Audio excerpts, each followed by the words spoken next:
Government is involved in all aspects of a real estate transaction. But how can getting involved in the government business help your business? Being involved in advocacy has increased my value proposition. By being involved in the communities that I serve, I get real-time information that I can pass on to my clients that I serve in those areas.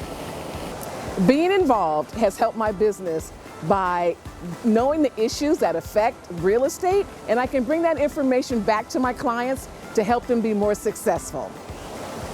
Being involved with advocacy helps my business. It also helps my clients.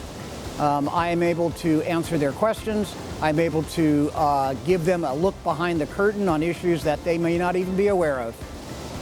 I am involved to stay informed of all the changes and the community development that affects my local market. It has helped me become a more valuable realtor and to be a better source to my clients and my business. Advocacy has helped me in a tremendous way. I've gotten to learn about all the communities that I serve for my clients and in turn pass that information along to them so that way they are better informed to make the decisions that are in their best interest.